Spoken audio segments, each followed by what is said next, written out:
Welcome back students to Alchemy online class. In previous class we started chapter number 11, force and pressure.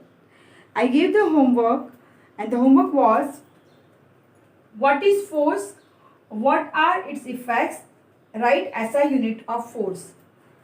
The answers are force is a push or pull on an object and the effects of the force are force can change the state of motion of an object, force can change the shape of an object, force can change the direction of the object and force can change the speed of an object.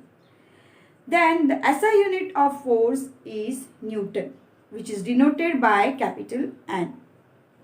In previous class, we also learned about the direction of force. The direction in which the object is pushed or pulled is known as the direction of force. We also learned about the net force or resultant force. When two forces acting on an object from the same direction, then the magnitude of the single force will be the sum of these two forces. And when two forces are acting on an object from opposite direction, then the net force will be the difference of these two forces.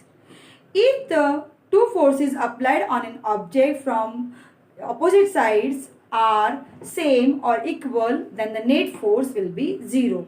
We have learned that with the example of tug of war. So in general we can say that the strength of force is expressed by its magnitude and the direction in which it acts on. Now we are going to start with the new topic of the chapter, that is types of forces. Force is majorly divided into two types depending on the interaction between the objects. We all know that for the force to come into action, the two objects must be in interaction with each other. If they are closely having contact with each other, then that type of force is known as contact forces, and if they are not having contact with them, then also the force is felt, then that type of force is known as non-contact force.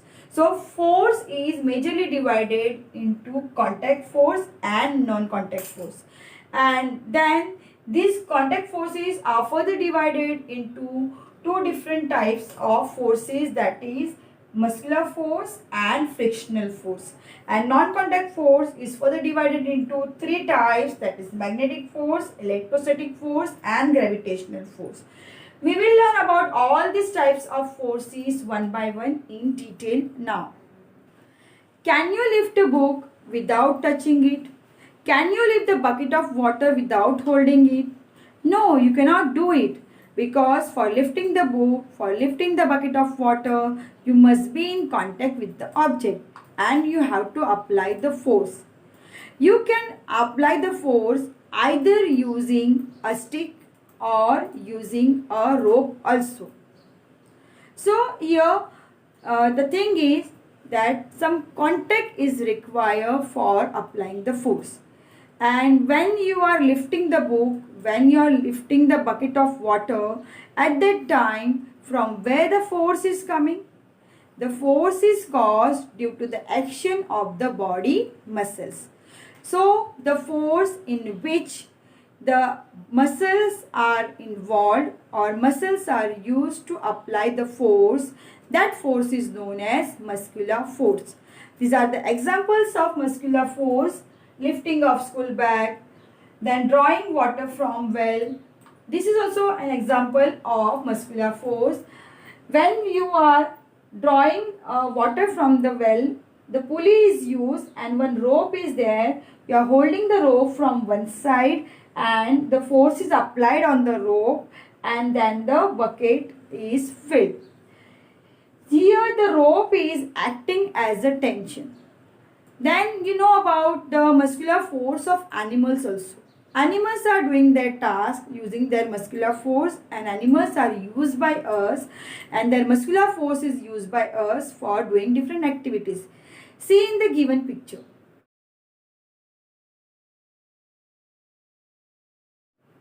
In the given picture, the bullocks are used, the muscular force of bullocks are used for drawing that bullock cart. It is the muscular force that enable us to do all our activities and also helping us for the movement or bending of our body. Then in 7th standard you learn that in the process of digestion, the food is pushed in the alimentary canal. It is because of the action of muscles. And in the respiratory system, the lungs are there which are expanding and contracting for the exhalation and inhalation of the gases. So this way the muscles are very much important to us, and this muscular force is helping us to do many activities. Now we will study about the next contact force, that is frictional force. See these examples. A ball rolling on the ground, gradually it slows down and finally it comes to rest. When we stop pedaling a bicycle, the bicycle slows down and finally it stops. A car or scooter comes to rest when the engines are switched off. And same way, when we stop rowing a boat, it comes to rest.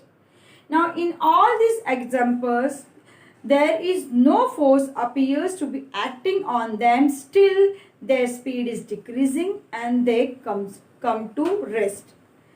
What happens or what causes the change in the state of motion of these objects?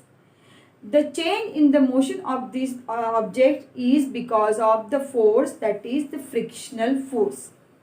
Frictional force is the force that is acting on all the moving objects, and it is in the opposite direction of the motion.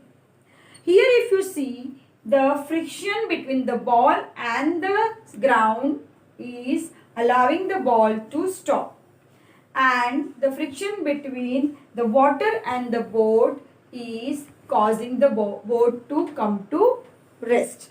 So this way frictional force is the another type of contact force, but we will discuss more about this frictional force or friction in the next chapter, chapter number 12, friction.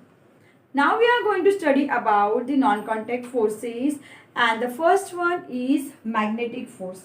In 6th standard you learnt about magnets. Like poles of two magnets repel each other, while the unlike poles of two magnets attract each other. The attraction and repulsion can be seen as push or pull. Here the objects are not in contact with each other, then also the force is felt.